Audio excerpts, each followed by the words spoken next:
Galera, o Brasil ganhou e dessa vez convenceu, além de vencer, convenceu. O Brasil fez um baita jogo contra o Peru. Pra mim, tá? Tirando as equipes que enfrentaram a Índia ali, né, que tá bem abaixo ali nessa Kings Nations, já tá fora.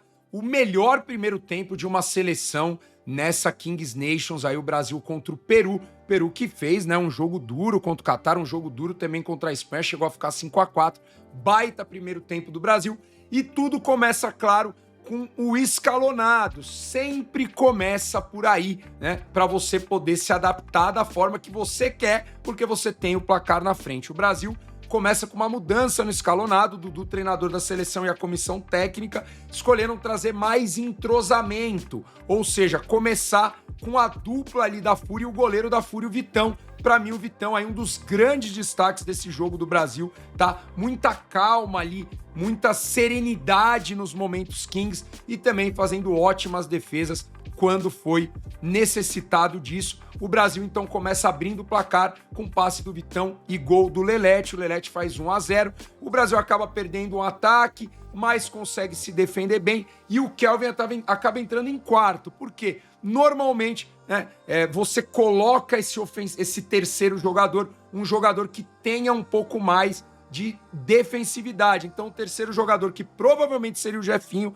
acabou sendo o Andreas, porque o Jefinho estava com desconforto muscular, teve que ser poupado. O Andreas acabou entrando de terceiro, o Kelvin entrar de quarto jogador, né? E o que acaba acontecendo? O Kelvin também entra descansado, né? Então o Kelvin entra descansado, acaba roubando uma bola sensacional e tendo aí, né, a tranquilidade de fazer o passe, né, para garantir, se ele chutasse, uns 80% de chance de fazer gol. Com o passe dele, essa chance aumentou para 99% e o Brasil faz o 2-0 com bela roubada de bola, passe do Kelvin. Muito legal, tá? Uma decisão complicada, repito para todos. Eu acredito que o melhor 1x1 do mundo é do Kelvin, mas a decisão do escalonado, você não pode jogar um 1x1 com um e trocar depois. Então, o Dudu, o Vamp e o Preto acabaram definindo por fazer esse começo da Fúria, porque se você entra com um jogador no 1, ele vai jogar o 2, vai jogar o 3, vai jogar o 4, vai jogar o 5, vai jogar o 6, né, em campo ali, né, que seria um 7 com o goleiro. Então, essa decisão é uma decisão que deve ser mantida, porque obviamente o Brasil acabou ganhando. Tudo bem também que o Peru não é uma grande equipe ali no escalonado, mas parabéns aí, boa decisão e deu certo aí para o Brasil. Começa o Fut 7 e aí, galera, como eu falei, para mim o melhor primeiro tempo de uma equipe, o Brasil foi muito bem, tá? Muito bem mesmo, muitas finalizações, muitas criações, e eu acho que vou chamar atenção para duas coisas. A primeira, a manutenção da pressão. A manutenção da pressão na bola, o comportamento agressivo dos jogadores, o Brasil indo para cima, ou seja, mesmo que o Brasil perdeu para a Espanha, a gente viu que roubamos bolas ali. Eu falei pra vocês que não é porque perdeu que tudo tá errado. O Brasil manteve essa pressão na bola e foi muito feliz, né, roubando várias bolas. E no primeiro tempo, o Peru vai ter o primeiro chute a gol só lá no gol duplo aos 19 minutos. Né? Então, cara, o Brasil muito pressionante. Comportamento dos atletas muito bom. Melhorando um pouco também o uso da mão ali para não perder o seu marcador. Sempre em cima, boas roubadas de bola, e de roubada de bola o Brasil até acaba criando boas chances. A segunda coisa que eu chamaria atenção é o ataque à área, né? O Brasil conseguiu, isso foi algo que a gente colocou como uma opinião ali do que o Brasil não fez bem, principalmente no jogo contra o Catar, e o Brasil melhorou, tenho certeza que isso foi conversado lá entre eles. O Brasil teve um ataque à área muito maior, né? Os jogadores entendendo um pouco mais esse lance de cruzamento e ataque à área. O Brasil tentou mais vezes também, apesar de algumas vezes o Brasil ainda ter essa autonomia de poder fazer outra jogada. É importante o jogador, o ala invertido do Brasil, tem esse corte para dentro, tem esse chute para o gol, né? A gente tem a jogada individual do Andreas também, mas você vê que o ataque à área do Brasil, o Brasil esperto para essa bola cruzada ali no canal, ali vamos dizer, essa bola mais rápida, e o Brasil faz um gol assim com baita, né? Passe, cruzamento do dedo e o gelado ali, Kelvin, fazendo gol. Depois a gente tem esse golaço ali do Luqueta, que comemorou bastante.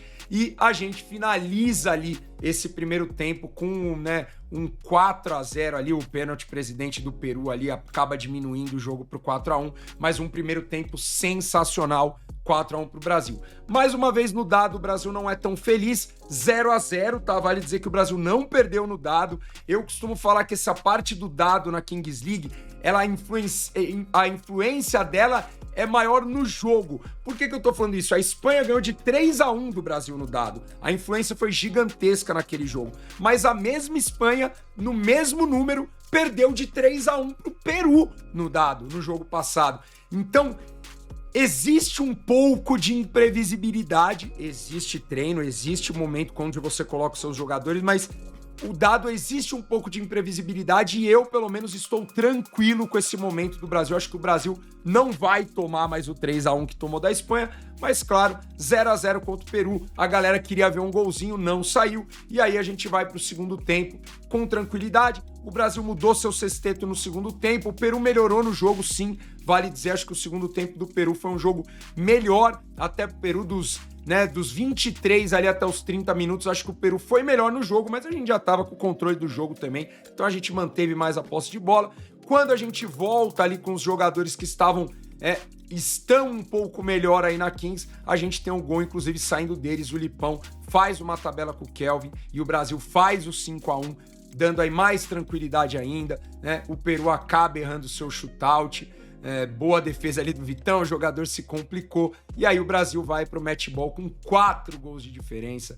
Aí, né, era quase impossível que o Brasil não ganhasse, mas mais uma vez a gente tem um gol com a nossa defesa, né? Muita gente que acompanha a NFL, né, sabe dessa questão do time de ataque e time de defesa, e na Kings League, né, você tem isso em momentos, principalmente do dado e do match ball, o seu time de ataque e o seu time de defesa, e mais uma vez o nosso time de defesa funcionou. Grande mérito, Andreas e Dedo, hein? Olha, finesse esse time de defesa, esperamos que continue assim. O Dedo fez o gol final, Brasil vence o Peru, e hoje já tem Brasil e Arábia, 8 da noite, Brasil e Arábia pelas oitavas de final. Agora é ganhar ou ir embora para o país que você já tá mesmo, mas ir embora que seria demais, né? Vamos ganhar da Arábia hoje, bora que bora, vamos Brasil.